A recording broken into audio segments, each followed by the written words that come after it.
trainings, etc. So what I'm trying to say basically is that the Institute does not work on one thematic area. We work on all thematic areas, and we try as much as we can to be intersectional in the way that we lead on with our work. We have partnerships with very many organizations that basically see eye to eye with the philosophy of what we do, etc. And we basically were hoping to celebrate in 2023 by organizing several events. And I'm going to be telling you about them. So basically, we're on the 26th of March launching our Who Is She database. So this database started with funding from an organization in Denmark called Vimfo, and it was stalled for a while, and they decided to stop it, but we refused. So we kept the data, and now,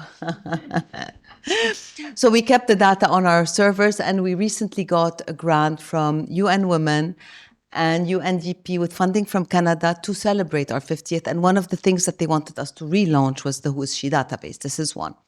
We're working on a special issue of a 50th anniversary issue of our journal, Al-Raida. I'm sorry, it's okay, we're not too many. So basically, this is the journal for the 2-year anniversary of the Beirut blast. We actually published an issue called The Beirut Blast 2 Years On. So there will be a 50th anniversary issue that talks about the region, the work that we do, and how they basically come hand in hand, and the development. We're also working on 2 plays. One of the plays is on an activist who is a role model, actually one of my role models, who's worked on the plight of the missing and the disappeared in Lebanon. She's worked for more than 40 years on basically showcasing what has happened, documenting the cases, forcing the government to acknowledge that we need to basically talk about what happened, and those women and men and children who have lost someone as a result of kidnapping need to know what has happened to their loved ones. And she managed to extract a law from the government, and we are having a play about her life and about her activism. So this is part of women's leadership and showcasing the important role that women can play in changing things. We're also working on another play on the global. So we're using literature from Chimamanda Ngozi Adichie, regional. We're using writings from Latifa Zayyat from Egypt and Lebanon. We're working with literature from somebody Lebanese called Leila Baalbaki. She wrote a book that was banned in Lebanon called Ana Ahya. And so basically it's global, speaking to regional, speaking to national. We're also having a TEDx at LAU, so it's linking up to TEDx Women, where we have activists from all over the Arab region and Lebanon speak on thematics related to the 12 critical areas of concern of the Beijing platform, as well as the SDGs. So we're trying to link them together.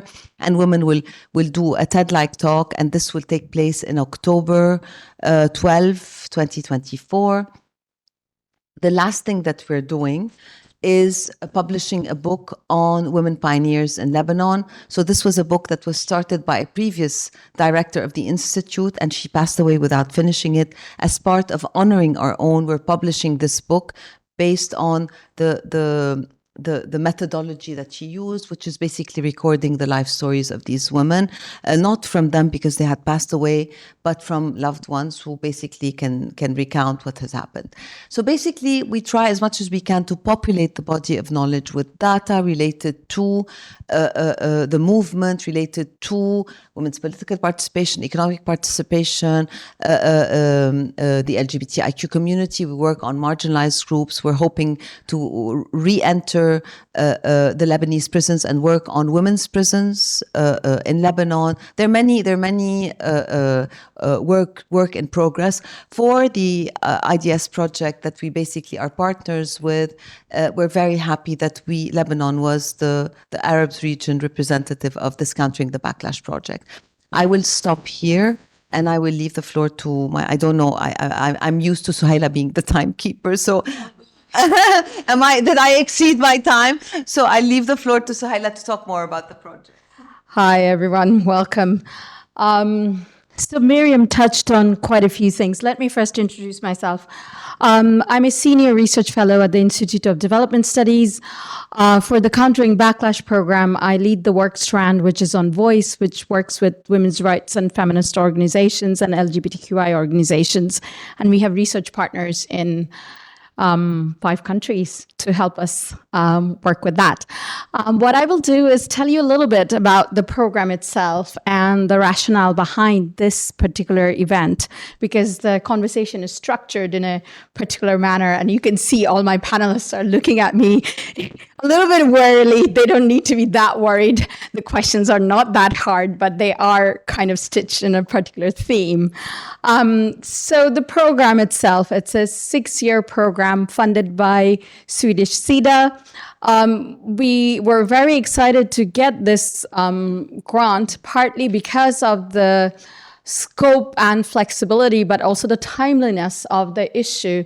Because when we started the program, we already knew that backlash was unfolding. And now here we are in 2024, and the world has changed dramatically than what it looked like in 2019 in all spaces, whether that's at UNCSW or whether we are in our own countries, and what has happened in a lot of our countries, right? Both coupled with economic crisis, what was triggered also by the pandemic, but what also has happened politically in terms of the conservative forces that we have seen on the rise, and in terms of the erosion of rights that we have seen, that we have thought was already won, gained, sealed. And that rollback is certainly scary in a sense. But even in scary moments, and Miriam touched on many somber moments that's taking place in the world today, there is always a reason to hope. And the hope is basically about how do we collaborate and how do we create partnerships across different levels. And this event is about bridging that gap and creating that partnership, using the program itself as a lens to get into the discussion about people's experiences, but also to allow the panelists to reflect on that partnership itself. What Miriam touched upon also is about the work that AIW does. We have all fantastic partners. So we have 9 partners in 6 countries. The countries that we work on are Bangladesh, India, Kenya, Uganda, Lebanon, and Brazil. And Cecilia is sitting there. She will be speaking in a bit. But it's also about the partners that we have. Most of our partners are research institutes or universities, but we also have partners who are networks and alliances. So it's a diverse set. And the reason why it's a diverse set is Countering Backlash is not your usual research program. We do have research very strongly embedded, partly because you need to understand the nature of the problem before you start tackling it. So understanding backlash is one of the objectives in terms of who are the drivers, how does it manifest, what does it look like in different contexts, what are the tactics, what are the strategies.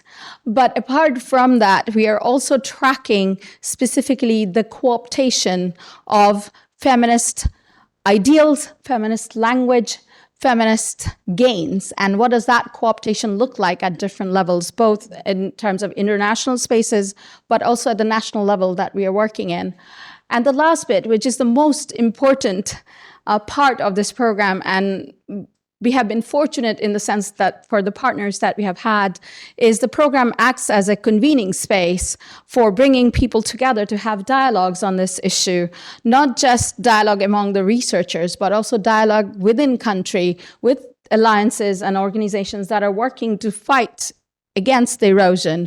But it's also about an important space in terms of learning from each other. It's not just convening just to talk. It's about learning from each other about what works. So that is another objective of the program. So I think I've spoken quite a bit. The focus of this talk, and I've touched on it, is about that collaboration and partnership, and how does it look like when you have a program that allows you to co-construct the agenda, to really work with organizations that you want to research with, but also build, strengthen capacity and learn from. What does that program look like, and what kind of freedom does it entail? And where does it allow you to go? So we are going to have different perspectives, both from our partners, in terms of what does it look like when you're based in the global south. And yes, I'm using that term because I am from the global south, and I've worked and was based in the global south for a long, long time. And in my head, I'm still a southern person. So it's partly that, but it's also about what does collaboration look like when you're trying to collaborate between, there are South-South collaborations, South-North collaborations, and then as funders, what does it look like when you try to facilitate that collaboration? So challenges are different, experiences are different, and the wins in these are also different, right? So let's go deeper into that. So Miriam, the floor is yours to ask the first set of questions. Yes, so we're going to kick off the conversation, and we start from Lebanon and my colleague. So basically, Nai has been leading on the research related to AIW and countering the backlash. As we might well know, the situation in Lebanon is very restrictive nowadays, and everybody is using the term backlash interchangeably. We have a paper back there whereby we have defined the backlash, redefined backlash in the context of Lebanon. And basically, what I'm interested in knowing more, Nai, is we at AIW have done a lot of research and convenings and dialogues with women right defenders, with the conference that we did on backlash. We've worked closely with the LGBTIQ community and networks. So what kind of action did these convenings generate, you feel? And I want you also to touch upon the fact that you wanted to write an article on like backlash and how we've been so frustrated with people using the term backlash to define everything, and like what do you think needs to be done on the level of unpacking the work that we've done, and especially how has it impacted or will be also impacting the landscape that's available? And we need to hear from you where you are now. So good morning or good afternoonish. So I have a few points to say that might or might not answer all your questions, but I'm gonna try. If I want to speak about the landscape of the civil society landscape and the landscape of women's rights activism and feminist activism in the country, I would start by saying that this has been a very small circle of people that the people recycle the issues that they work on and the causes that they work on, and we're always convening around the same usual suspects. So the people that we take to the streets with, or the people we see in political meetings, are the same ones who we would ask to convene or would invite to our conferences and in meetings.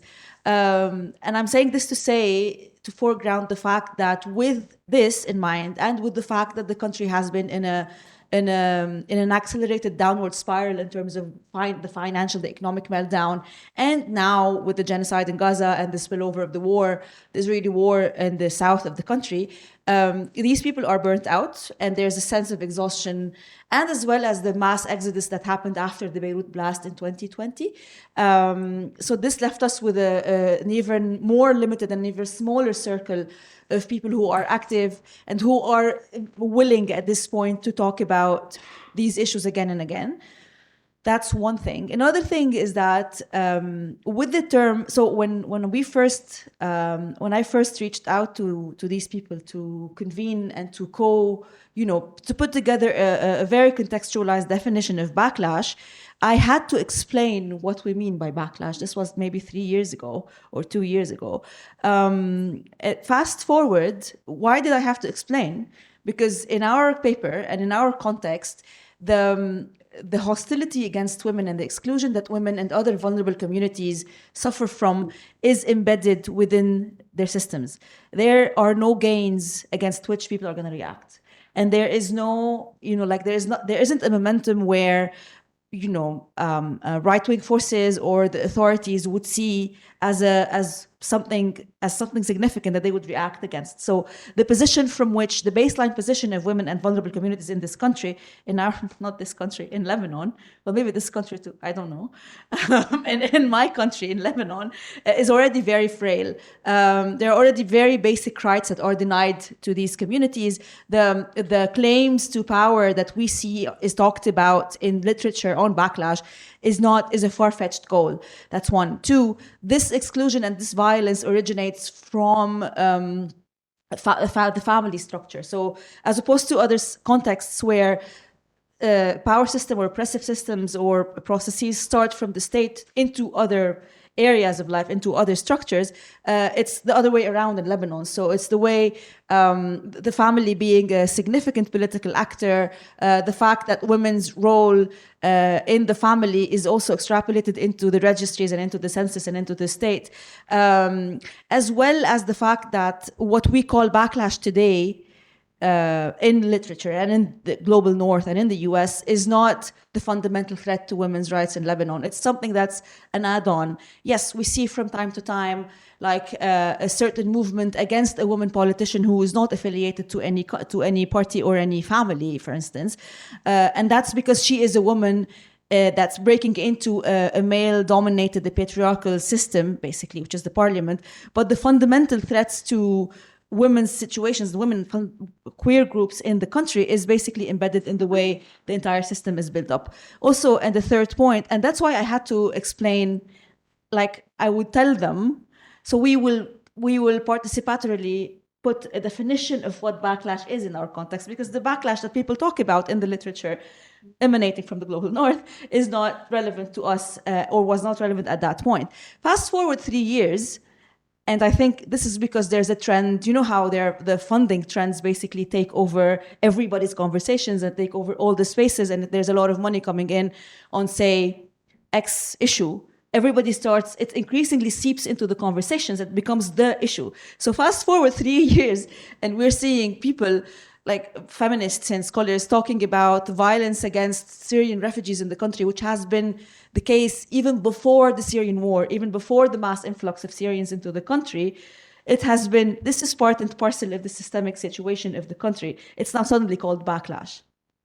Like it's a bit weird in that sense, and which is why we wanted to write this article inspired by, I don't know if any of you reads Jadaliya. In 2011, there was an article by Maya Mikdashi on how not to study gender in the Middle East, and she puts 10 ways on doing that. So I was thinking of doing the same for backlash, because it really requires a lot of defining, and because it otherwise we would risk diluting the actual issue, the actual predicament of women in this country. And one last point is on backlash as well, and I think we touched on this in our event on Monday, the fact that when we talk, so the partners that we have that usually fund so many activities for women's rights organizations, like the UN agencies, like other funding agencies, are also the same actors that fund the state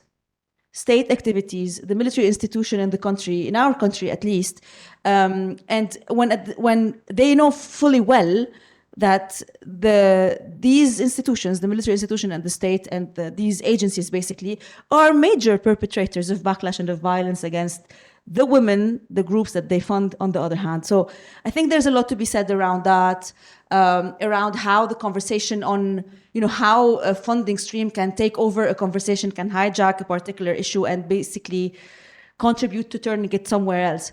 I'm going to stop for now because I can go on, but as you well know. So thank you. You have the mic side. Yeah, thanks, Nai, for those reflections. Obviously, there are quite a few things to pull out from there. One is, of course, remember we started the conversation with partnerships. So when AIW was, when we were framing the program, these were the issues that we needed to grapple with in terms of when you're stitching a multi-country program together, how do you find commonalities and how do you ensure context specificity in terms of what's unique in that context to understand the manifestations of backlash itself.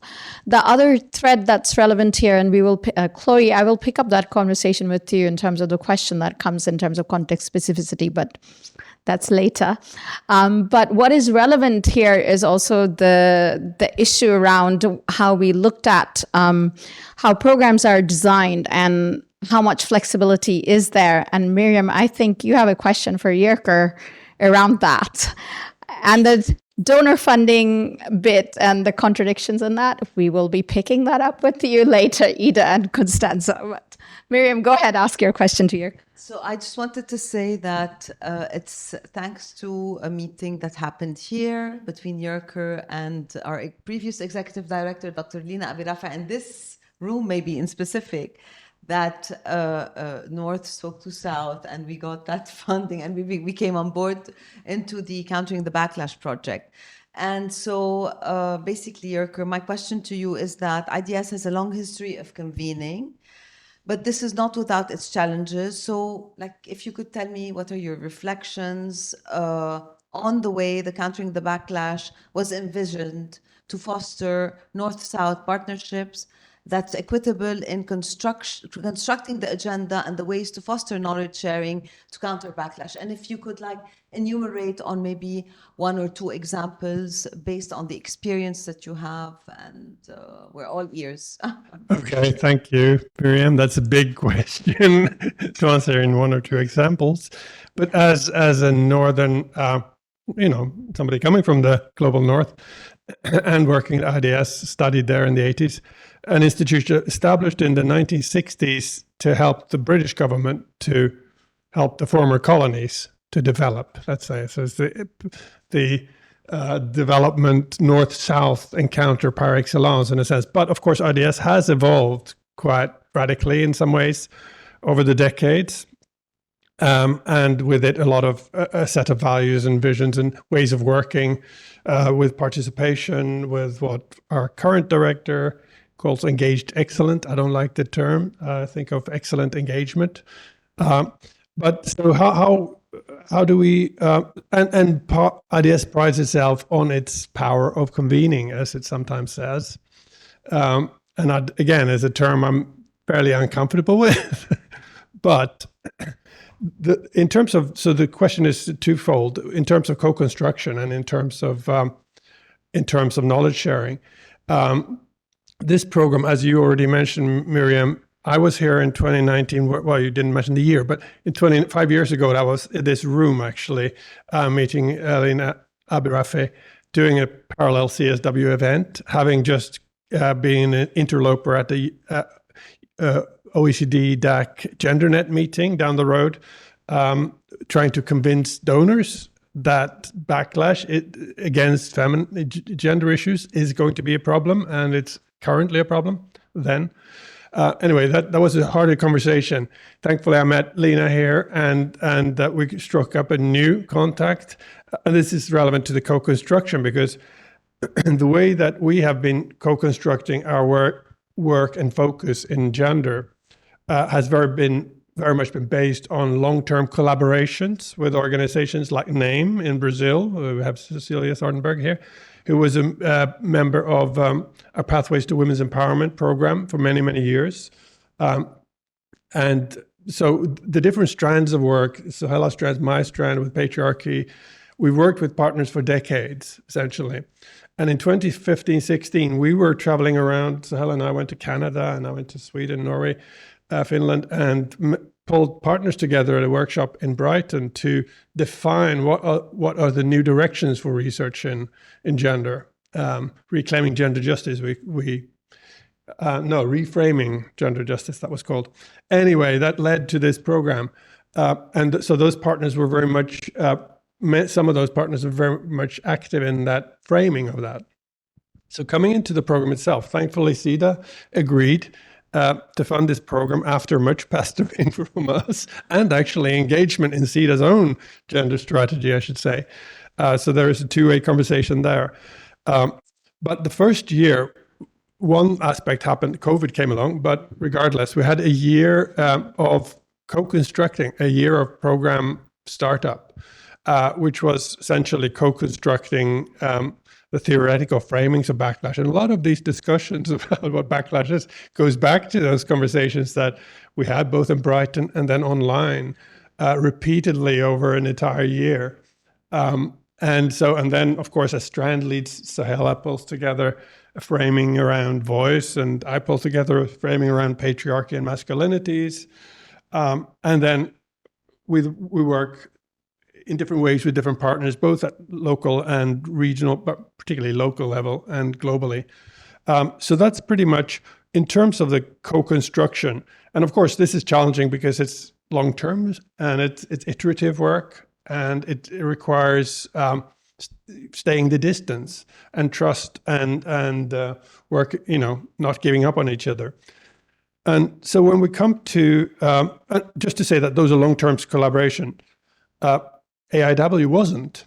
So we also have to take risks and stay, not that AIW was particularly risky, but we have to take some risks and stay flexible. And that was a good opportunity to reach out and expand the focus and actually engage with the Arab region in a way that we weren't so good at before.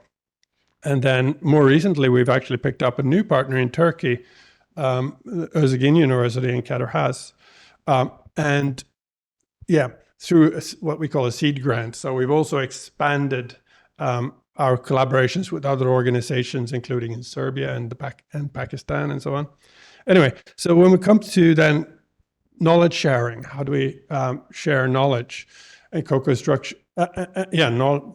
Knowledge sharing and co-construction overlaps, of course. So it's partly in those conversations like this or at conferences where we share our knowledge, where we're also getting the new ideas for shaping future directions. But all to say that, that happens both globally, like here. This is a global space, I guess. We had pulled together some international workshops in Uganda. I mentioned Brighton earlier. So that's a very important space, and we tend to lead that space because we are the global institution, if you like, the northern institution. But it's not only global, of course. Last year, we had AIW led an event in Beirut, a big conference where people came from countries all over, particularly the Arab region, but also the US and some other spaces like Serbia. And that's an amazing space. And so that's a regional space and led by partners. We were co-hosts, I believe, but you did all the work. You were leading it. And of course, at country level, there is so much that goes on in terms of knowledge sharing and events by all partners in all countries, including publishing independently in journals and so on. So it happens at all levels, and such as here, what we're doing now, we're also planning a good example. I'll shut up now after this example, which is AIW, which the Association for Women in Development, that happens in AWID rather. Sorry. So yeah, AWID Forum in December. So we've been spending months, literally, talking about putting in joint proposals for AWID with partners. And in fact, most of the proposals, I think one from Countering Backlash from an IDS went in, and most of the proposals have been led by partners. And we're all going, or as many of us as possible. I mean, we have very limited resources. That's the main challenge. But we're all going to try to convene in Thailand in December to, again, at a regional and global level, try to share the knowledge and engage in conversations. So I better shut up there. That's more than enough for me. Comment a bit. So thank you, Yerker. I agree. The conference that took place in Beirut was very important simply because it spoke to local, there were regional partners. So we had other donors pitch in to fund regional partners to attend and to continue the discussion. And in Lebanon now we're known as the the backlash people. So they call us the back, simply because we started off with this project with ideas. So basically, you brought in a lot of important points, and one thing I wanted to highlight is the flexibility. So I think it was a work in progress whereby we co-constructed things together, and there are partners that are totally different from other partners. So belonging to very many geographical locations, AIW had to do something different, and we now, while co-convening and while finishing within certain strands, we need to be flexible and not operate in terms of boxes, simply because Brazil started off with a dictator and moved on to somebody. Like, the context changed a lot within the context of Brazil, whereas for us it's remained constant, and even with more pushback and with the same conditions, if not even worse. So what I mean is the flexibility that the program allows us, in fact, to basically sew in the deliverable based on what's doable and sometimes what's not doable. And I think IDS is the ultimate convener, simply because of the fact that there's this flexibility. And I definitely want to highlight one important aspect of the voice strand, simply because we were able to document the women's movement and the situation of the women's movement from from the war years until before the Beirut blast, and very soon we need to ask for funding from after the Beirut blast. That alone is a documentary of an in itself. And till now, what's happening, and the increase in terms of like the pushback on rights and on all groups that work on all issues related to gender justice. So, Sohaila, I think now you'll move on to Chloe, maybe. Yes. So quite a few important bits there in terms of trust and risk. So we will park those issues because that will come to you, Constanza and Ida, in terms of how things go. Don't worry, we'll frame the question nicely. But having said that, Chloe, let's come to you and let's pick up on something that Nai had raised, but it has also come into sort of our work on understanding backlash and unpacking that in ways, because there are, of course, you heard from Nai that there are concepts, and some concepts travel, and some concepts don't necessarily exactly travel in the way that where it originates from. So you have to rethink in terms of what does it mean, and you have to create new concepts and new ideas. So my colleague Tessa Lewin is not here. What she did, because a lot of the focus was on looking at co-optation of feminist language and ideas, and Tessa is South African. So from South Africa's experience of the state being captured, so state machinery and resources by dominant parties, sort of then thinking through, okay, if state capture is a concept, can that concept be applied to think through how we think about backlash? And then she came up with this idea, which is called discourse capture.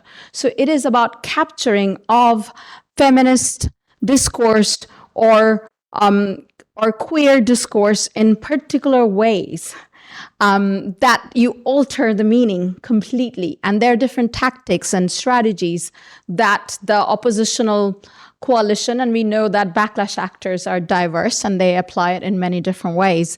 So it's one of those concepts that this program came up with, and there's a lovely paper in Gender and Development, volume 29, issue 2 and 3 in it. If you want to look at it, it's open access.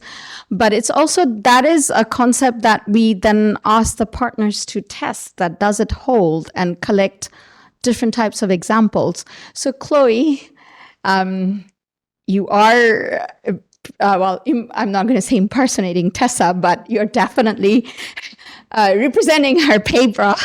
Having said that, would you give us some examples of what this discourse capture idea is and the different manifestations that we see? Because it is an important aspect in terms of understanding backlash itself, and an example of how partnership worked in your program to be able to test this idea. Thanks, Sohaila. So I have slides. Shall I? We can do without them, but you'll miss out on my beautiful imagery. Not my beautiful imagery. I can do without, it's okay. No worries. Thanks, Sahela. So, as Sahela said, I really am presenting a paper that our colleague Tessa Lewin has written. So this is a co-constructed presentation as well, based on a concept that, as Sahela said, has been co-constructed through conversation to think through a framing that could be applicable to different places to understand different forms of backlash. So just to begin briefly, as Faludi says, backlash can manifest either overtly as full frontal assaults and also subtly, so through undercover myth-making.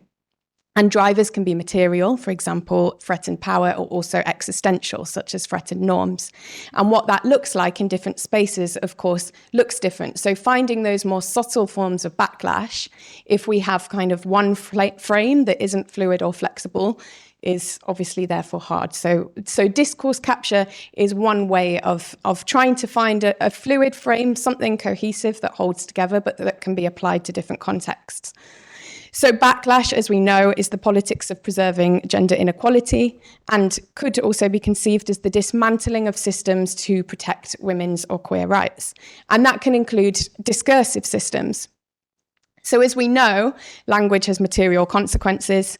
Arguments create political realities. Whether people live or die, have access to power or not, is very much determined by the language that we use to describe them or the language that is used against them, or whether or not they can talk themselves. So there'd be no shelters for women, for example, if the term domestic violence didn't exist. So the language that we use and the framing has political meaning that has material consequences.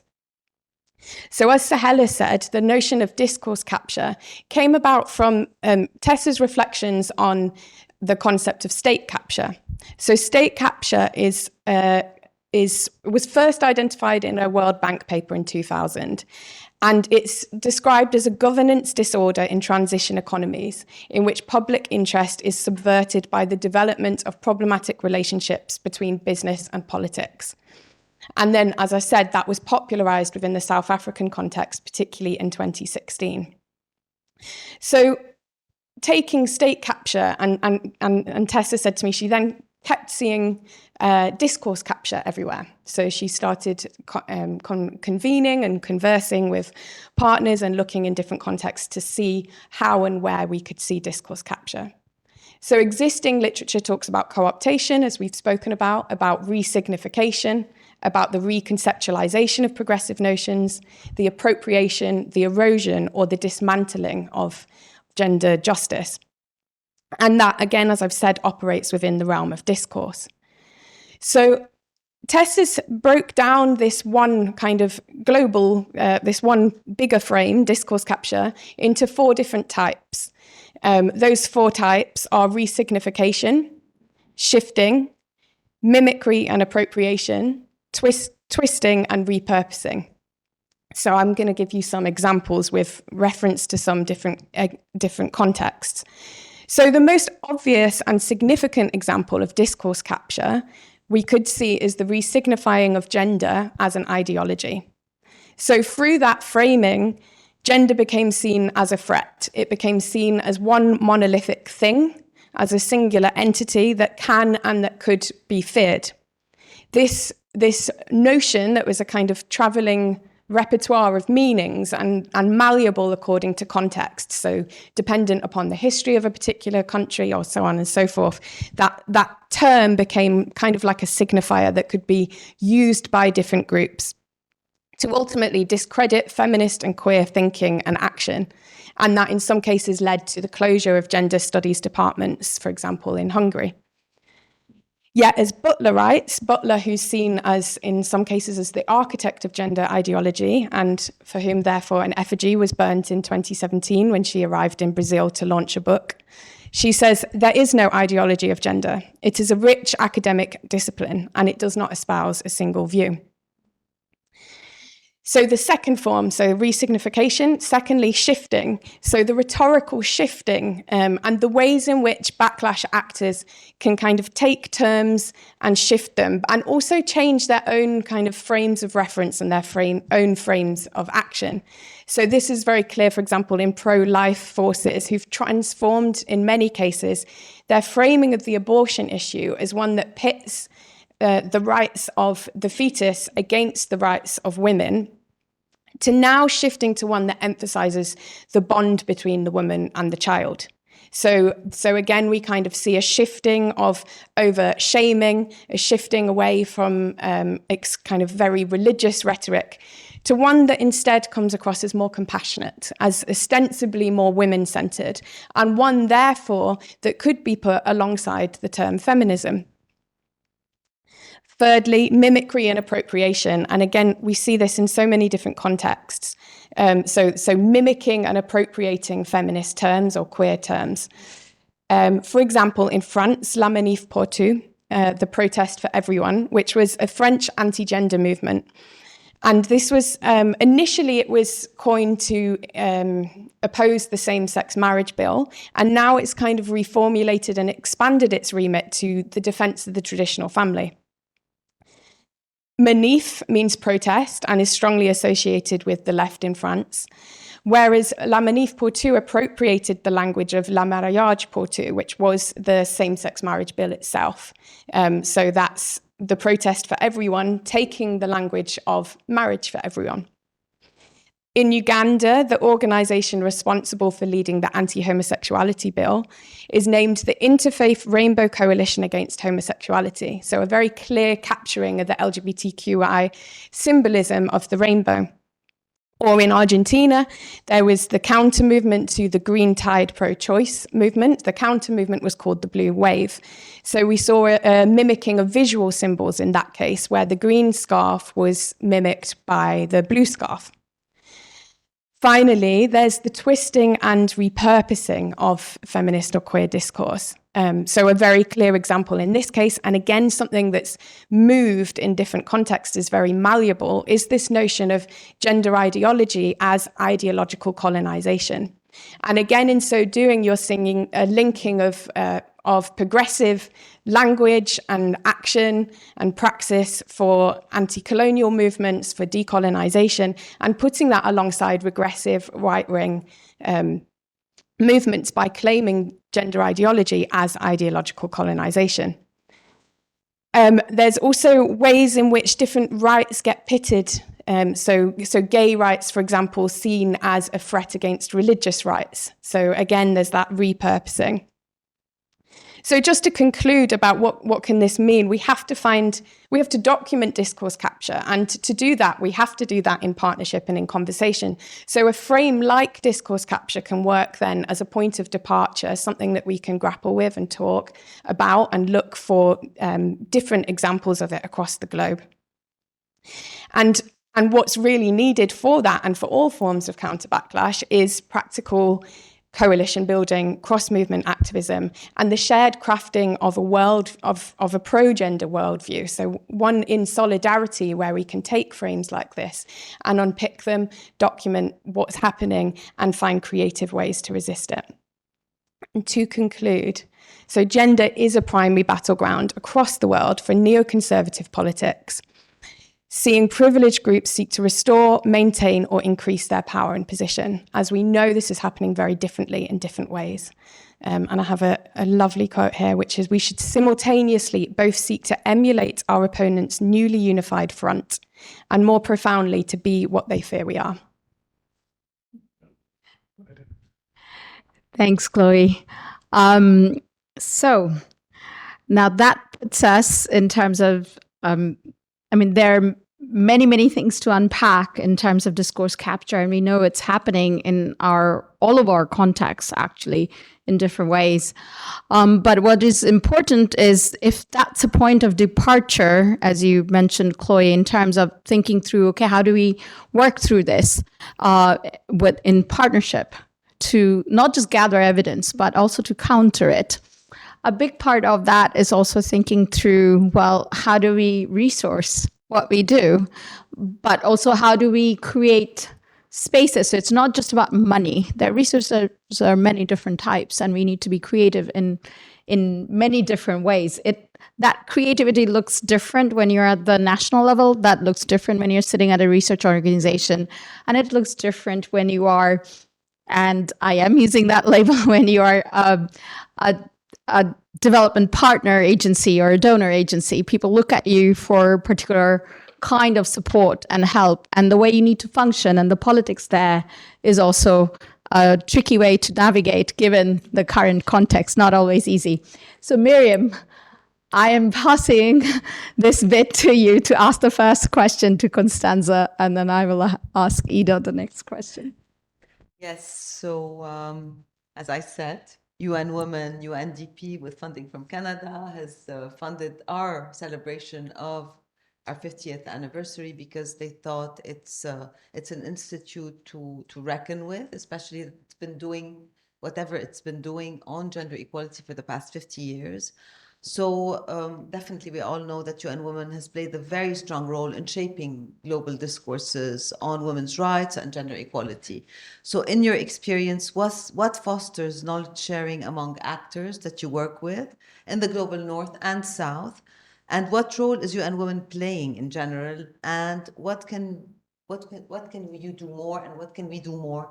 Bearing in mind, and I have to add a caveat over here, that you funded a very important course that was contextualized to Arabic. It's a course that the Global Women's Institute at George Washington University has, and we were given funding to basically translate it and contextualize it to the region with videos from the region, and we got funding from UN Women Global and WHO. And this is a course that benefits the region simply because it's on prevalence data. And how do you collect prevalence data when you're working on GBV? We've started rolling it out. We did a pilot. We're rolling it out now to a coalition in Lebanon. But we're hoping, and there is discussions with UN Women on how do we roll it out to the Arab region, whereby people work on issues related to how do you collect prevalence data on GBV in general in the Arab region. So I hijacked the conversation a bit, but the floor is yours. Tell us more about successful initiative. No, thank you, Miriam and Zala, for opening the floor and kind of making us part of this conversation. I think it's really timely and important, and we should have more of this.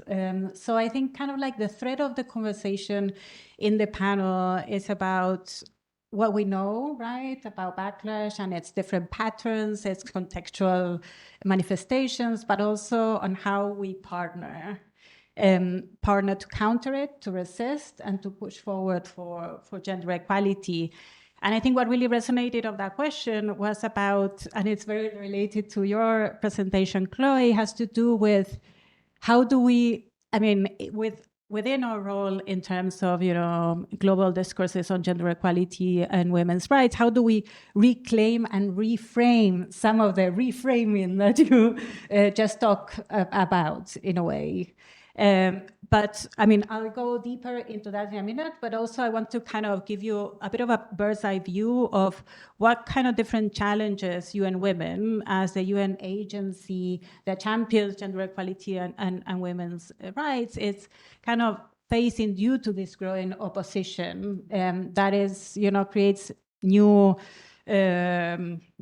obstacles in a way and questions when it comes to the three core functions of our organization.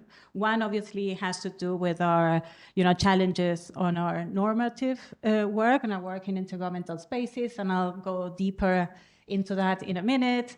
But another important discussion has to do with challenges related to our operational and programmatic policy work at country and regional level, where our offices, work alongside governments in the implementation and design of policies, and yet, the context in many of those countries, in some extreme cases, has to do with governments that actively promote an anti-gender agenda. So that puts our offices in a very complicated position. But that's just the extreme example. I'm saying like different colleagues across, the globe face new challenges in how they do their work and have to navigate those.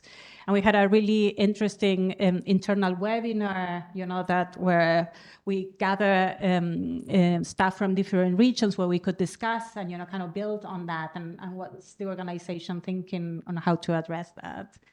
And I think the other kind of important challenge has to do with our coordination roles, so kind of trying to convene and coordinate different UN agencies, also coordinate actions. And we have different roles, with academic institutions, civil society, other key progressive partners in government institutions, because governments are also not, monolithic, are very heterogeneous, etc. And I think part of that is to build up a kind of advocacy strategy where we can convene, use the convene power of our organization, convene different stakeholders, create those connections, create those dialogues, but also exchange some of those, because I think we know fair enough about what backlash looks like in different countries, and there's more and more research on that.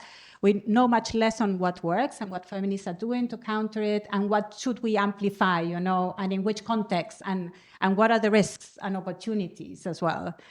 So I think there, UN Women can also play an important role in bringing those different experiences together and amplify what works, etc., in different countries. So now, going back, oh my God, this took a long time. But I think, and I'll be brief, I think I wanted to kind of zoom in on the idea of how we can reclaim and reframe, and create counter narratives that are global in scope around some of the key kind of contested concepts that anti-gender movements and campaigns have focused on. And I want to do so with the example of one of our latest flagship reports, that is the Progress of the World's Women, that focus on families in a changing world. And as we all know, a lot of the kind of anti-gender campaigns that have, spread across regions focus on the issue of families, from the, don't mess with my kids in Latin America, around comprehensive sexuality education, to the anti-LGBTIQ rights bills in Africa, from exactly. And we know that those discourses and are creating stark divisions in intergovernmental spaces. There is what some authors call a bit of a framing war going on in those spaces between, the idea of the family or diverse families, even about, as you mentioned, the mention of certain kind of key terms like sexual and reproductive health and rights, LGBT sexual orientation, gender identity, comprehensive sexuality education, etc. So against that backdrop, I think that was one of the key questions behind the idea of that report. It was like, how can we create a progressive feminist discourse around the family that is, compelling, and that can bring that term, and the space of reproduction and the domestic sphere has been so central to feminist economic and political thinking. We shouldn't, we should reclaim that, we shouldn't, be forbidden to speak about that. And I think one of the representatives, our country representatives, came in the middle of when we were producing the report, saying, she was really worried and saying, we are losing the communication war, because these conservative, neoconservative actors have really emotionally laden narratives that really speak about people's family lives and struggles, and people can relate to that. Whereas we are retreating into a very technocratic kind of language that speaks about women's rights, which is central, but then people cannot really relate that much to that. So how can we do that? How can we also, creating that counter narrative about families of today, how can we also put forward a progressive agenda to support women that live in all families, in different family forms? So how can we do that? And how can we do that kind of trying to bridge some of those geopolitical divides that are creating gridlock in many of this in these global spaces? So I think those were kind of like the key aims of this report that was called Families in a Changing World. And I think what we tried to achieve it not only by, kind of creating this reclaiming and reframing of families as a set of relations that can enable the enjoyment of women's rights, but we try to do so by using data, basically, and kind of putting together some of most global figures on what actually families look like, that kind of made it quite evident that less than a third of families actually resemble something similar to what we call a nuclear traditional family with an heterosexual couple and kids. So we try to bridge the ideological divide by making an argument that seemed not ideologically laden, but just presenting a fact. So this is the fact. So how do we deal with this, the issues and constraints that women face in different family forms? The second one had to do with also present, this comprehensive package of family-friendly policies that, span different themes, from land rights to social protection and care, from SRHR to violence within families, etc. Which entry points do we think could, potentially gather more support from different countries that are perhaps not in the extreme of the ideological spectrums, but a little bit in the middle, right? So we thought, for instance, that kind of choosing the theme of social protection is something that a lot of countries can rally around, and we can work with that movable middle that might not agree on other issues, but that could be an entry point to then discuss, what kind of conditions do we need to ensure for women to enjoy their rights in different family forms. And I think after the launch of the report, we saw different receptions in different contexts. And for instance, in some countries where there was, some room for maneuver, we saw that some of our country offices actually took up the idea. One of the country rep, that I told you that felt that was losing the communication war, then produced a companion report to produce a data, and try to create a different take and a different campaign on it. The same happened in Argentina. In the Arab states also produced a companion report for that report. But then again, we had other colleagues that were concerned and didn't want to launch it because it was too sensitive. So you had that.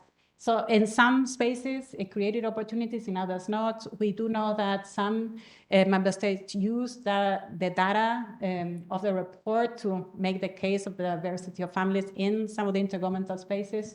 But yet again, I think that's something, documenting how then kind of the report disseminates and maybe what kind of other impacts it has, is something that it would probably, I think there was a question about what we need to do more, and I think among other things that would be one. Thank you. Thank you so much. Suhaila, I think we'll move on to you. It's thanks to Sida that we're all here. It's thanks to Sida that this project saw the light. It was a 5-year project. COVID changed everything, and now it's a 6-year project. We're into year 5. And we're so happy of this partnership, and I will leave the floor to you, Suhaila. So just very quickly, Constanza, those are very important points, partly because it's about holding the space, right? So when your colleague is talking about, are we losing the communication war? It's about because international norms and ideas are important, even if sometimes it feels far off from our context, because it does allow you to pry open those spaces, and data and evidence becomes important in terms of what kind of research, but also holding that conversation and what's possible, and what you also touched upon in terms of which context, where are what kind of openings. In some countries, the report was able to create that wedge and sort of bring forward that movable middle. In other countries, it's not possible. And maybe we need to think about other strategies, because maybe our strategies are not as effective. And one of the things what you touched on is the emotional bit, because we are very good at technical, because we don't want to be political or to be seen as political, even though our job is actually political. When you work on gender, there's no way you're not going to be political, but it's just that, so we don't want, and a lot of the time, because the way the history has unfolded, we have backtracked in the way of, we'll just use technical knowledge when it comes to SRHR, so people won't think it's controversial. But we are at a point where we actually need to hit people here in their hearts. And we don't have those effective strategies as developed as of yet. We know it matters to us and we are passionate about it, but how do we get to people for whom it's not as deep an issue as for us? And that's the war that we are fighting. Having said that, obviously, CEDA is part of that larger war, given that CEDA, remember the risk and trust bit, IDS has worked for a long, long time with CEDA. And some of our innovative programs were funded by CEDA, apart from Countering Backlash. So if I think about historically, there's been a relationship. But there's also been that in terms of taking a risk, because when this program was funded, not necessarily that everyone's talking about backlash now, that wasn't the case. And we were given that flexibility and that space to develop the program in a particular way. And you trusted us that we would be able to deliver. So having said that, Ida, my question to you, and believe me, I will be kind, is could you tell us about sort of examples of how you see sort of working in collaboration and partnerships in terms of resisting backlash? We are not the only program. There are other experiences that CEDA has. So some of the examples of hope, since we have talked about what are the difficulties quite a lot. Well, thank you very much, Brad, and thank you for inviting me to participate in this important conversation. So I'm sure that most of you know that Sweden has a very long-standing commitment to gender equality. We see it as it's both an end in itself and a means to achieve other goals and other ends. And within our development cooperation, we focus on women's and girls' rights and freedoms, empowerment and opportunities. And this is done through 2 sub-goals, where we focus on promoting women's and girls' ability to freely decide over their lives and bodies, and strengthening women's and girls' economic empowerment. And as you know in this room, that the right for women and girls to freely decide over their lives and bodies is questioned by a growing number and forms the basis of the anti-gender movement. And being aware of this, we also know that the importance of enabling, which is what we can do as a donor, enabling the knowledge sharing and convening of different actors to also focus on the anti-rights movement and find these kind of strategic ways to counteract and to stand up for human rights for all. And in this current time of backlash, we are also seeing that the importance of supporting equality in a number of different areas. So it's not just about supporting the actors working specifically for gender equality, SRHR and LGBTQI rights, but also supporting gender equality integration through all of our work, and focusing on strengthening equality in family law, women's decision-making, and ending gender-based violence. It all goes hand in hand. And we also need to contribute to setting that narrative. And I think what we also need to do, and what we are trying to do and supporting, is to really have an intersectional understanding and have a locally led and inclusive approach. And I think this also goes back to your comment about donors focusing on one thing in one country. The importance of locally led organization and organizing cannot be stressed enough. And I am very proud to be working at CEDA, because this is something that all of my colleagues are really aware of, and the importance of gender equality for all. And so the Backlash consists of actors that work together globally, regionally, and locally. And therefore, we also need to support actors working globally, regionally, and locally.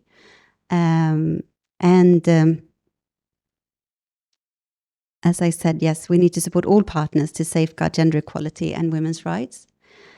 And through our long dedicated support to gender equality, in which a redistribution of power and resources is key, women's and girls' rights and LGBTQI persons' rights and SRHR, we support also system strengthening and long-term sustainable support to uphold these rights and values.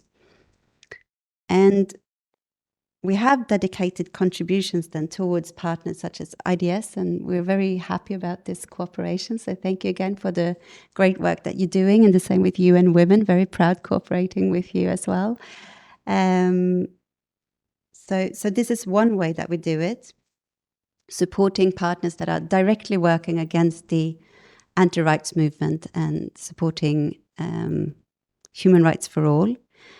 But we also build strong foundations and systems that would include access to health and education and legal and social protection, because we see that they're interconnected, and we need to have a holistic approach.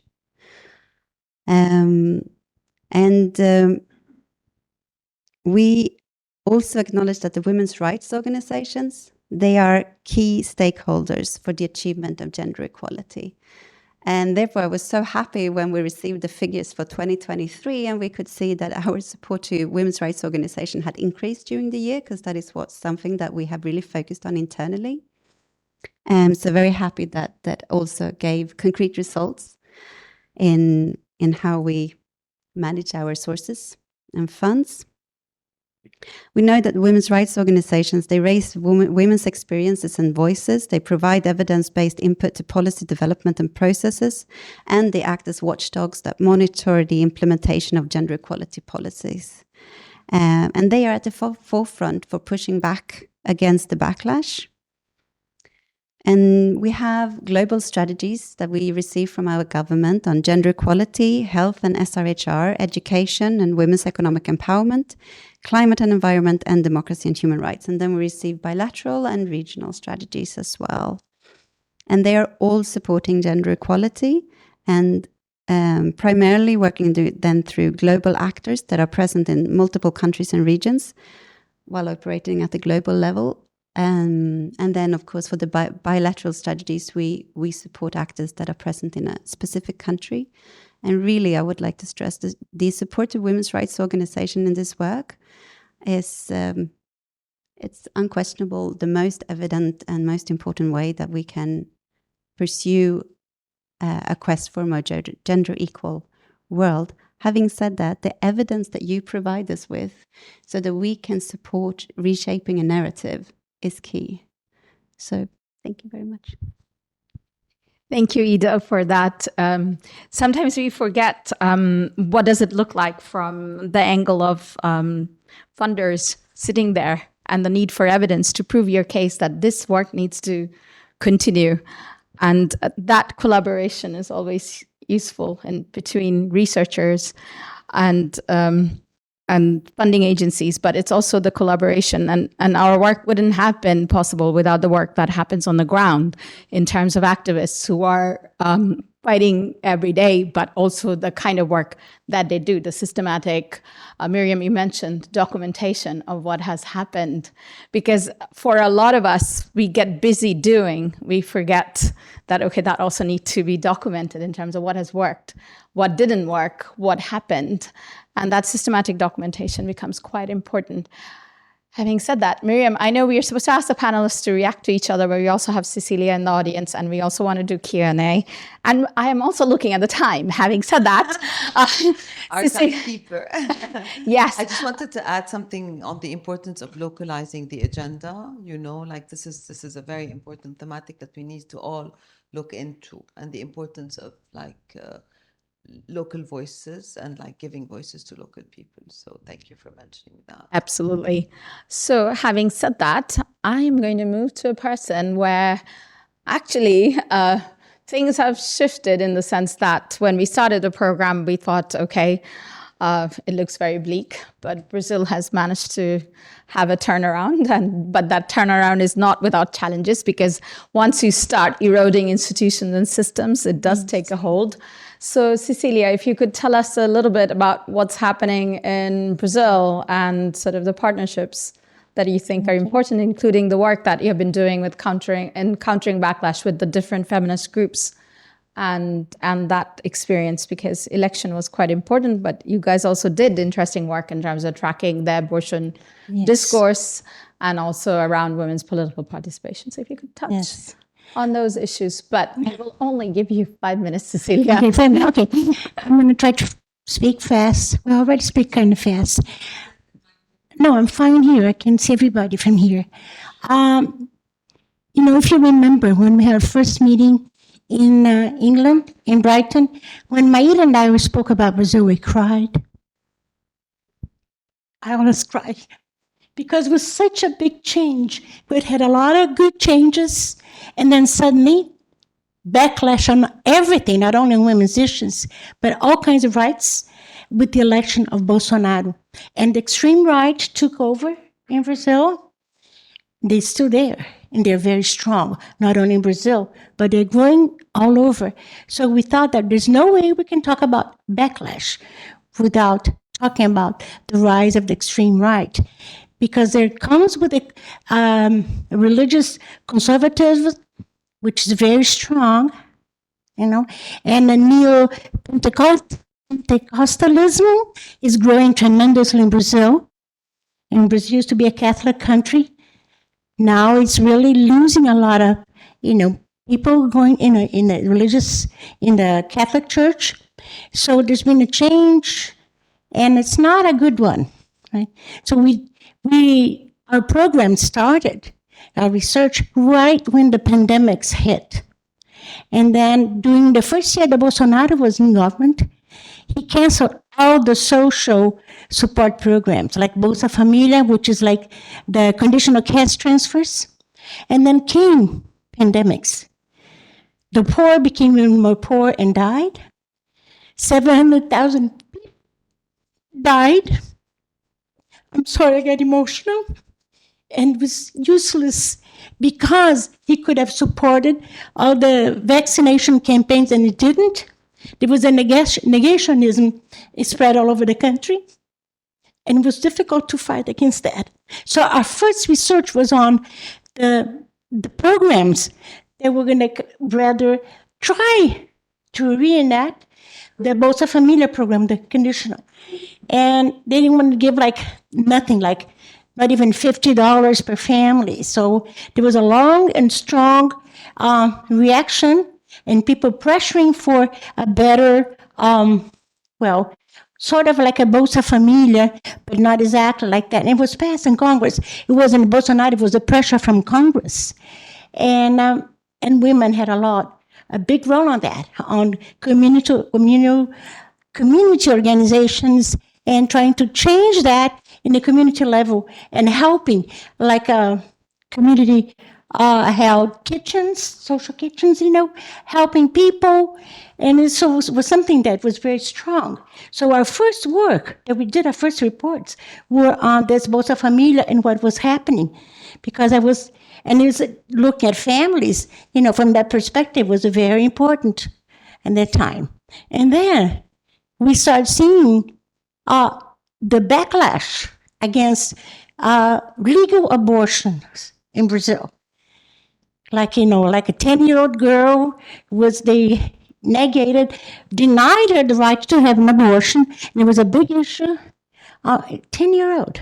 And in Brazil, the abortion laws are very restrictive. You're only allowed to have an abortion if you're in danger of dying because of that pregnancy, or if the pregnancy came as a result of rape, and if there's a documented documented medical records showing that the fetus cannot have a legal, a right life outside of the uterus. So it's something that passed just through the Supreme Court that passed that. But not even those cases were being enacted. To this day, our judiciary is still very, very conservative. And like the places they're supposed to offer and the legal abortions are denied. So there's a big, strong, fight. Feminists are taking this issue over and trying to bring a change in that. And even with Lula's government, which was a big victory, it was just by a small margin that we won. It's been difficult because Lula was only elected through a coalition, center-right. And I'd say his government's not leftist because there's no way, right? So, but we see changes, important changes. Women's issues are back into, being worked. And I came last year with our delegation. It was a small delegation. Lula had just assumed that, was elected. We had a ministry for women, and it was like about 20 people. This year, 120 people. And our first lady came with our minister. So it's a big change, which is I'm documenting. I cry because, it's absolutely, it's me. It's very emotional.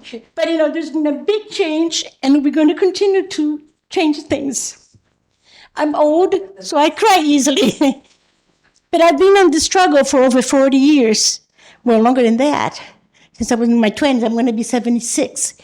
And our research is done in Nain at the Federal University of Bahia, and our group just last year celebrated 40 years, of Venus work. And I was one of the founding mothers, now the grandmother.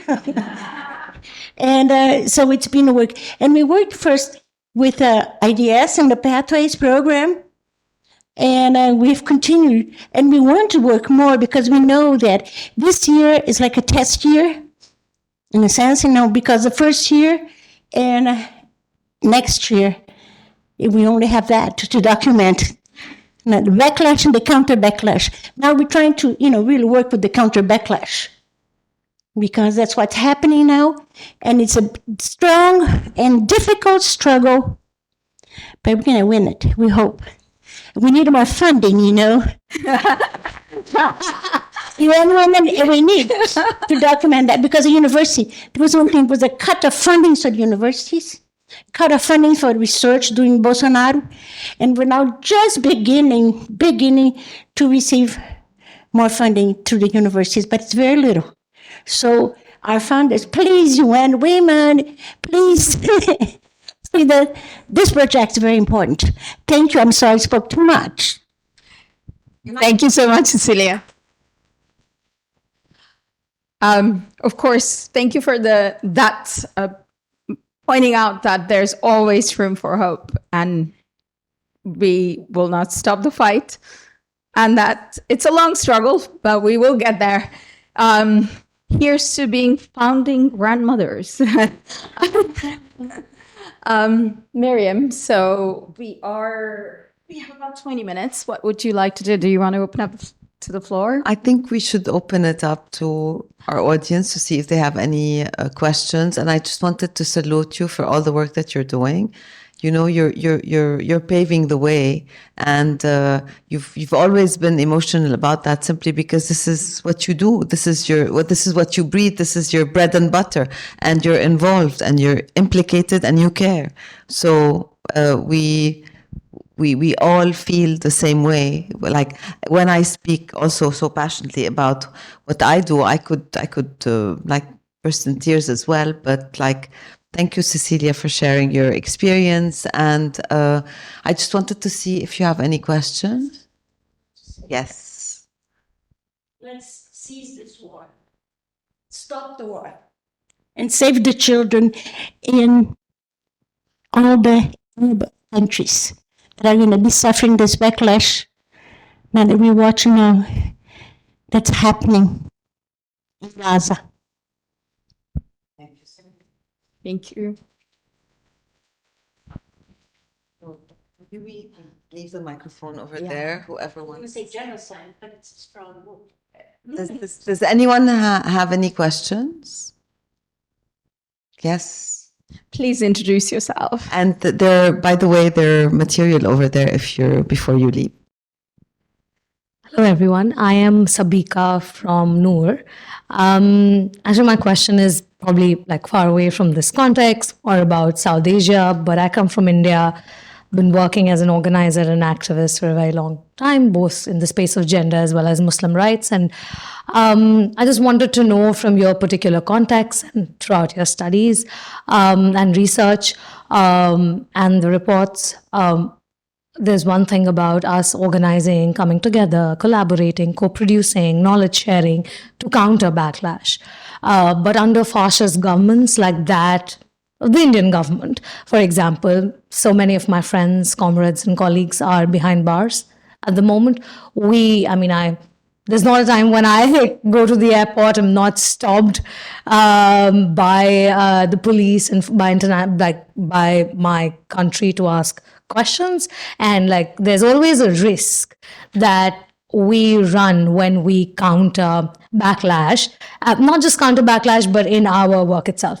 But what are some of the examples of safety and security mechanisms that we've actually seen, or you have actually seen, or put in place for countering backlash and for people who are countering backlash? Like, for example, I'm just coming from a CSWF event, and they actually put UN Women report on the screen to counter it and basically say that, this is how they're destroying, gender ideology is destroying our family values and all of that. So how do we, what are some of the security and safety mechanisms that we have seen that have been working internationally to protect work that is anti-rights and anti-gender? Yeah. So you want to know about international efforts? Yes, international efforts, multilateral, even bilateral, like any form of collaborative efforts. Okay. Anyone in the panel want to take that up?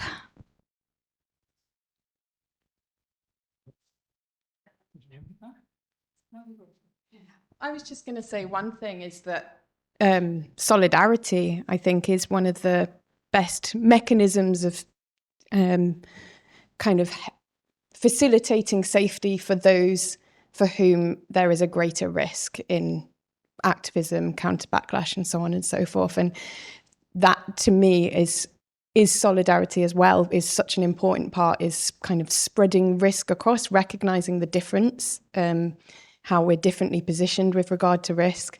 So, for example, with some of our partners, when they write, they wouldn't necessarily want their names on it, or they wouldn't necessarily want to put it on their platforms, but they could put it on the IDS platform, for example.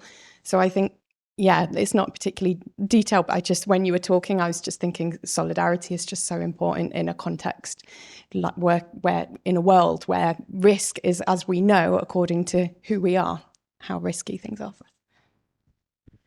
us. I think, let me unravel a little bit the question. I think we should not forget that dismantling and erosion of democracy is a huge enabler and part of backlash, and they go together. And that's, in a way, what you were talking about, the closure of civic space, the persecution of activists. So I think sometimes feminists, and I say that autocritically, we do focus on kind of issue-specific topics, but we also shouldn't lose sight of the broader institutional factors that actually enable not only backlash to flourish, but also to consolidate. And Brazil is a case in point in that sense. You have a change in the executive, but conservative actors are there to stay in Congress and in other areas of decision making. That's one thing. The second, I think international kind of instruments and mechanisms that are quite useful in that sense are also the human rights ones, like the Universal Periodic Reviews, etc. I know in Brazil there was a strategy a lot of feminists used to use that recourse as well. And I think, as you said, we had a few, for instance, examples of navigating the visibility of the work. So, for instance, actually, UN Women funded some studies on backlash in Latin America, but our offices, because of the conditions, they use it very much internally to develop their own strategies, etc. But they decided not to publish it because of those reasons. And I think some of the platforms, for instance, that are meant to bring feminists together to counter backlash, that's a key question. Is it open access? Can everybody, can anti-gender actors come and completely debunk the space? Or how do you deal with that? And when are you visible and when are you not?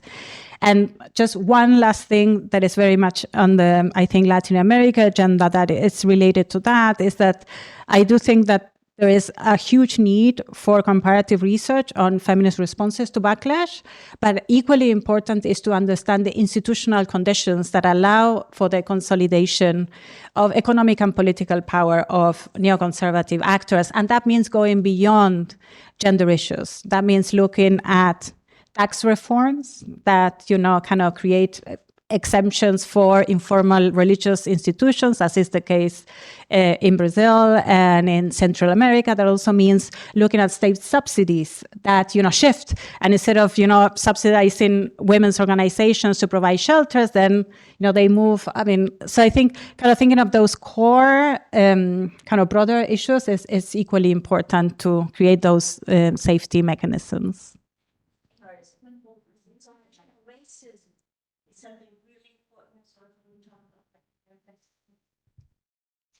Yeah, so first, thanks, Cecilia, for bringing up ceasefire. The feminist silence on this has been deafening, to say the least.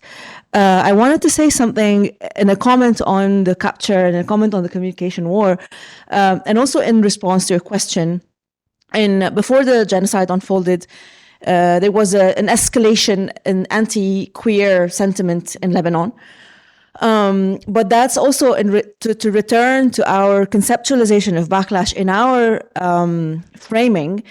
One of the most important defining features of this in Lebanon is that it's used as a tool of misplaced action. So the system in Lebanon has been undergoing overlapping crises and in a moment of peril.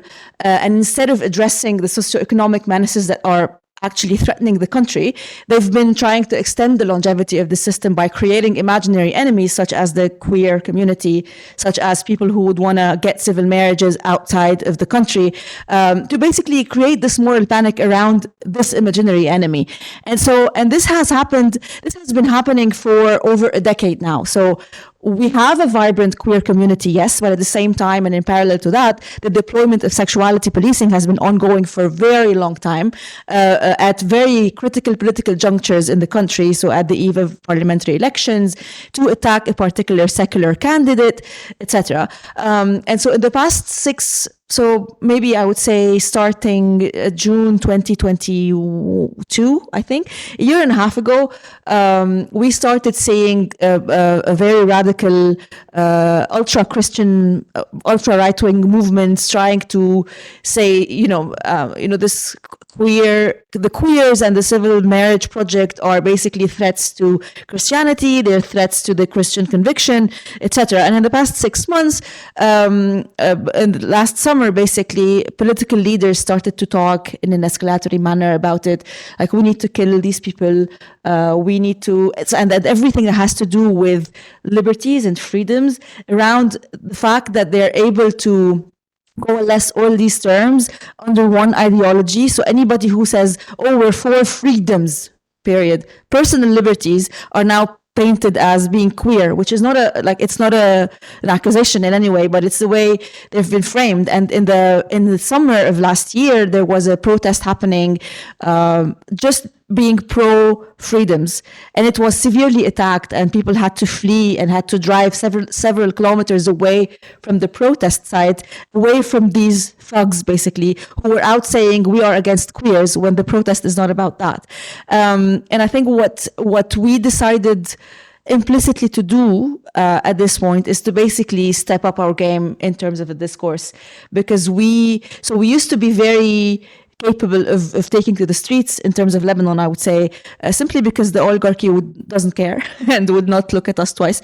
But now that it's become a bit more targeted and a bit more dangerous, I think the implication, the assumption is that we will basically stick to our online spheres, stick to something that we do very well, which is basically produce knowledge about these things, basically reframe and reclaim the concepts, while maybe staying away from the street, because we cannot, as feminist groups and as secular feminist groups, I would say, we cannot protect the people that we're claiming to speak for, or that we're claiming to defend.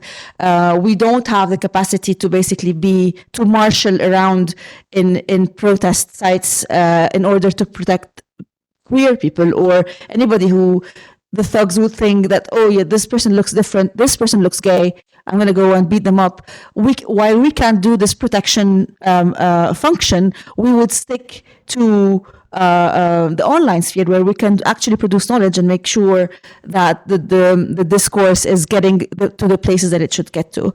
I don't know if I missed anything on this. Not at all. On the contrary, but there was something I wanted to add on the level of protection and the importance of listening to the community.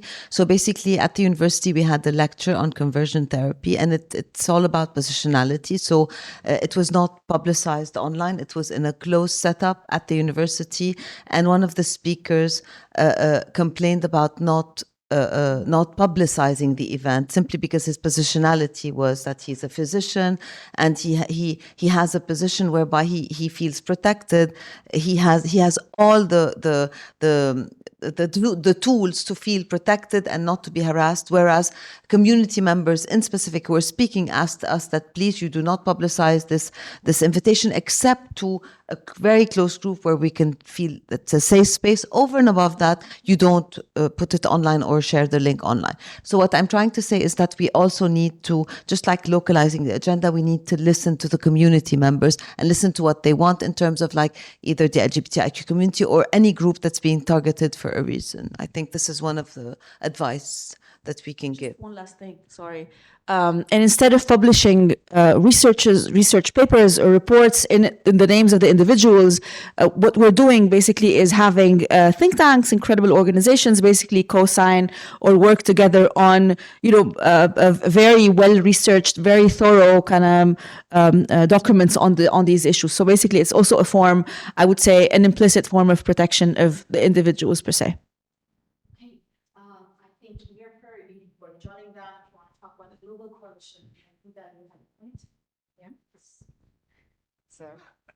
I wasn't actually jotting about the global coalition. I was just taking notes on my co-speakers' interesting thoughts and contributions. Risk. The global coalition is not it's not called the global coalition. It's called the Coalition for Gender Justice. And we had a preliminary, and this is a closed or safe space. Let's say it's a grouping of organizations, about 19 or so, across academia, civil society networks, policymakers, development partners, multilateral and bilateral. We're also reaching out to philanthropics at the moment and so on. And the idea was, but I just wanted to connect this, because the initial name for our preliminary working title for that group was the Resistance Committee, right?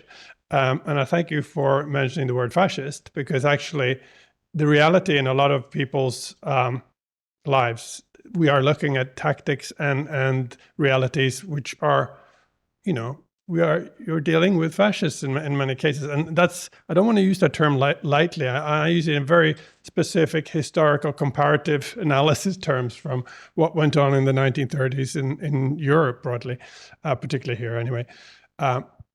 So it is dangerous, it's risky, and I think that there's no blueprint for doing this work safely in the total idea of absence of any risk. I mentioned at the beginning, we have to take some risks, some calculated risks. Local partners are incredibly brave quite often. And so, and that the idea of safe spaces is really crucial.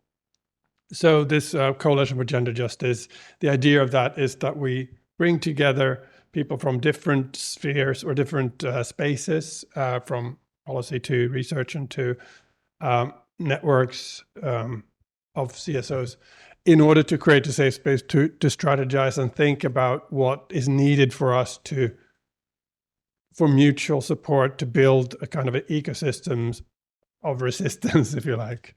And I can't really divulge too much more about that. And it's not extremely organized. It's informal. It's quite an informal space. And we'll meet a few times over a couple of years. And hopefully that will contribute to, because all of these actors are involved in other networks and broader, in their own networks and across academia or in policy and so on. So the idea is connecting these different networks as a kind of ecosystem of resistance. So I don't know. There's no manual of how to do this safely, but I think those kinds of. Thank you. Thank you. No, also, just really want to highlight the importance of being context specific when it comes to risk mitigating measures, and that we encourage our partners to also include budget lines in their proposals to us as donors for psychosocial well-being and risk mitigating measures. And one area that we see that quite a few of smaller NGOs and local organizations where there are risks that they don't really even kind of know of is the digital sphere. So really we need to increase also the knowledge of the risks that are online, and just because we're always online these days and being monitored in different ways by different actors. But we're also funding global actors that are specifically then supporting the women human rights defenders, and through, sorry, I'm going a bit blank, it's the jet lag. But just to really just decrease risks in different various settings, and also need to support movement building and feminist movement building. Solidarity, convene spaces where people can meet, because we also know that when funds are scarce, organizations focus on their core activities rather than meeting others in solidarities for knowledge sharing, but also for support and for sharing of best practices. So that's very important. Thank you, Ida. I think there are quite a few points.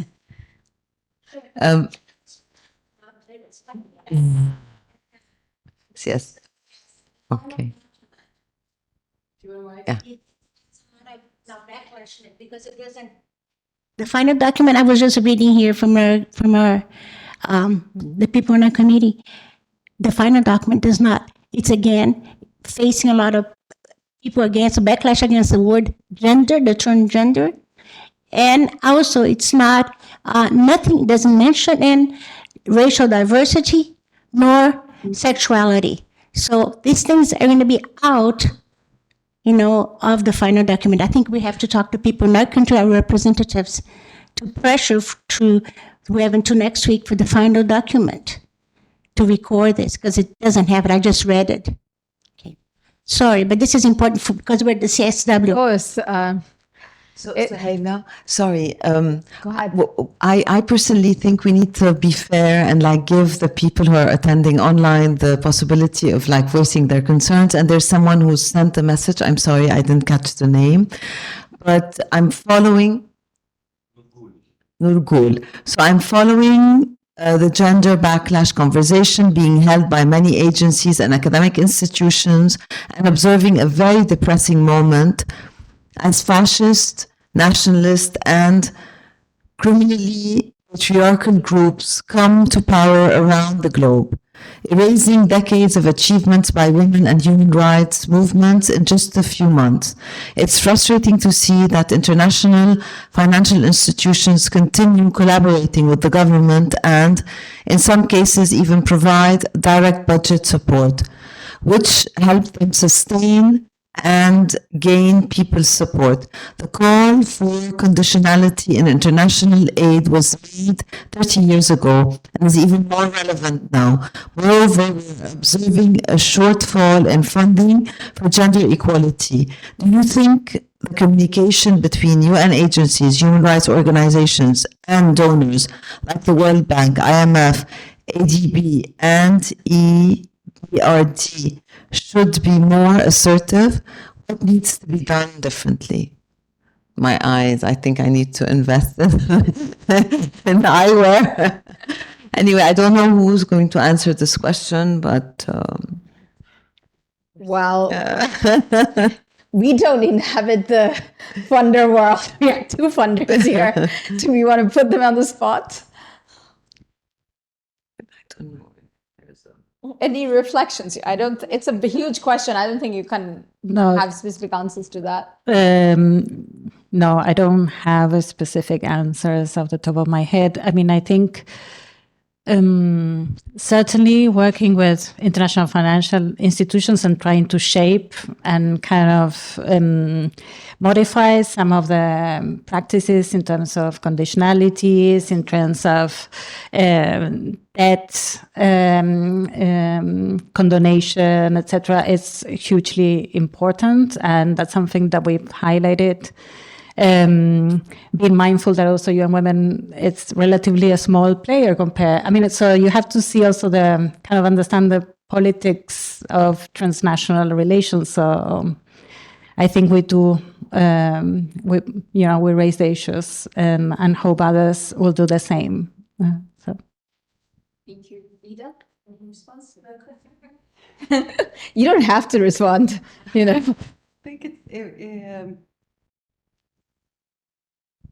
I think it would be more of a question for my colleagues from the MFA to answer. That sets the strategies and the priorities, rather than for me working at the policy level for gender equality within the donor organization.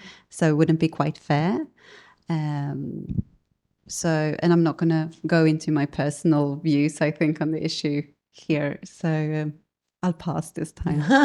Absolutely. You wanted to say something?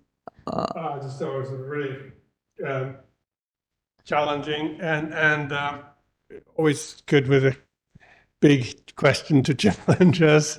And it made me think back to the AIDS response and Alex Duval's analysis of funding for AIDS in Africa and the way in which the epidemic never brought down any governments, but in fact floods of donor money to Uganda in particular in that case had strengthened the authoritarian hand of Museveni.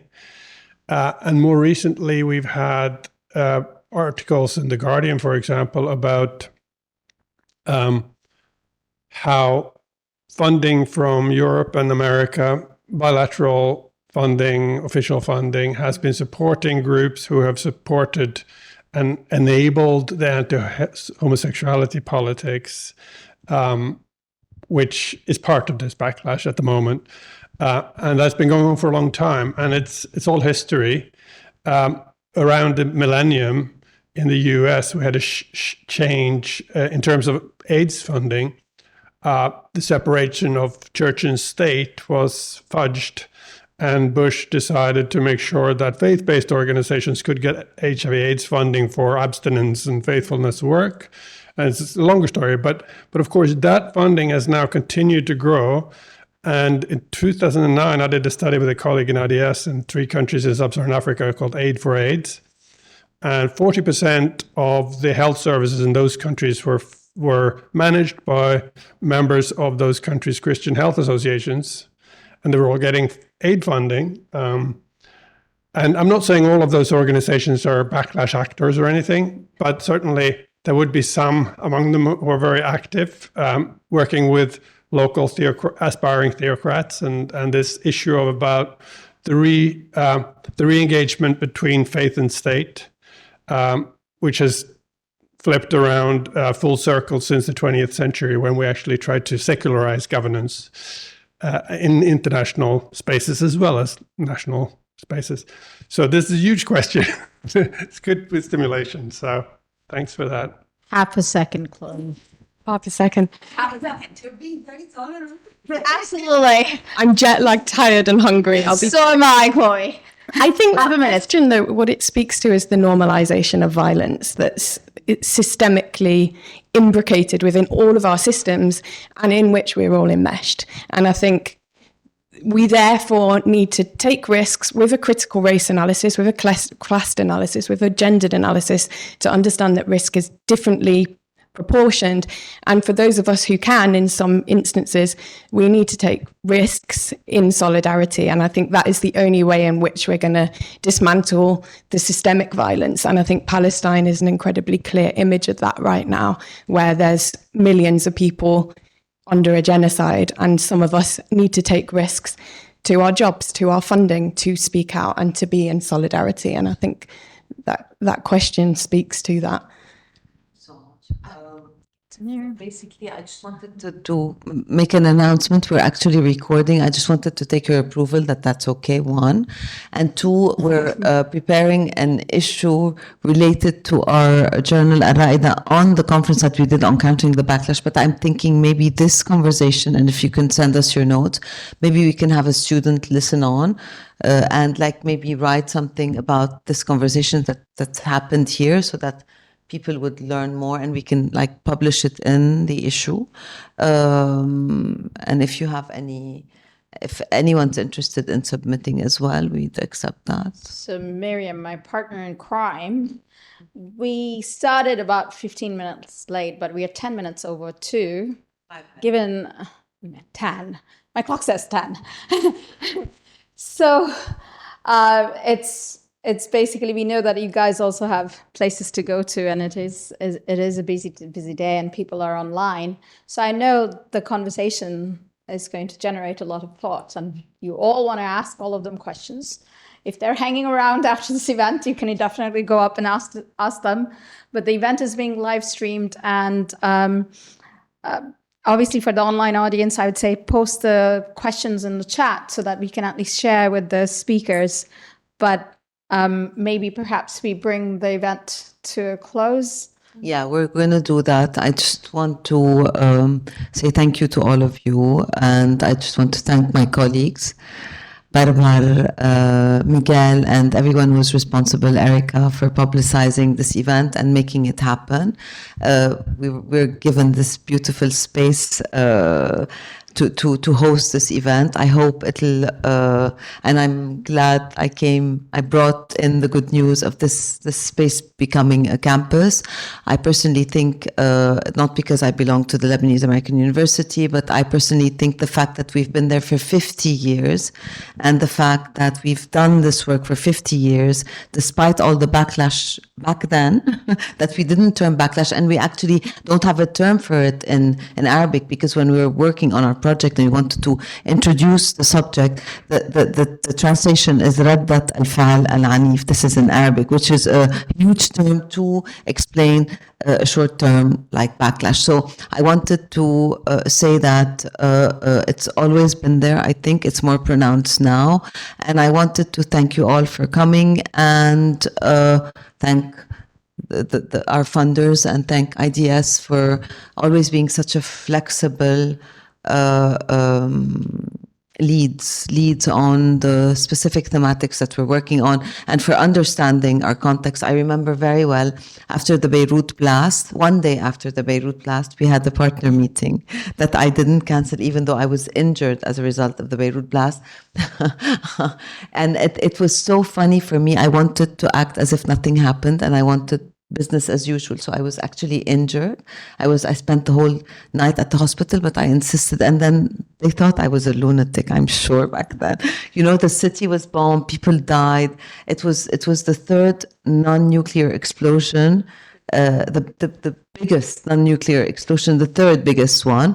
And I actually jumped on a call on the 5th with IDS partners simply because I just wanted to push whatever I saw. I was actually in the space and I saw so many horrible things. Anyway, to cut a long story short, I thank you for being so flexible, and I hope all these publications that we're doing within the context of Lebanon would populate the body of knowledge.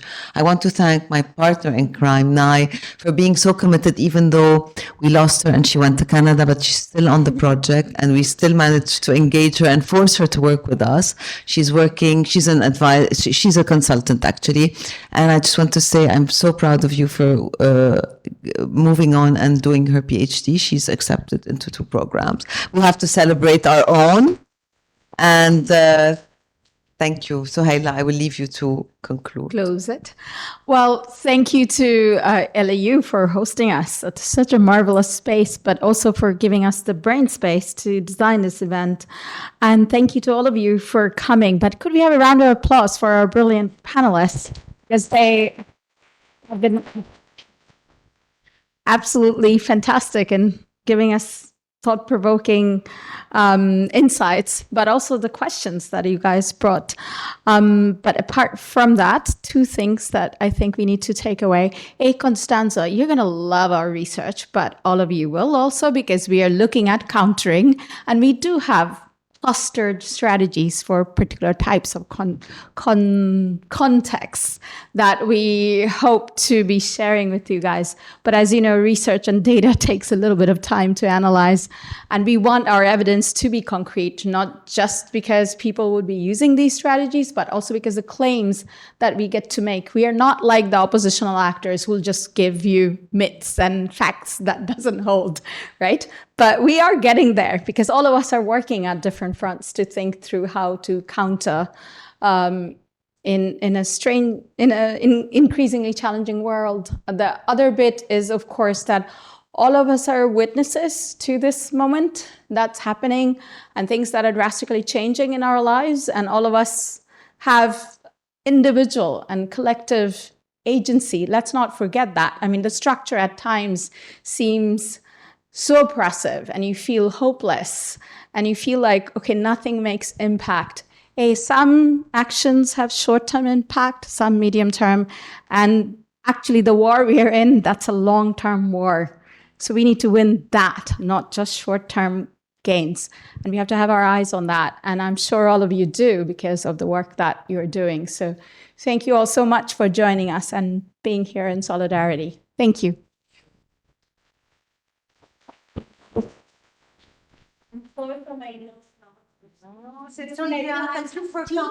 How defect, easily. You know what happened?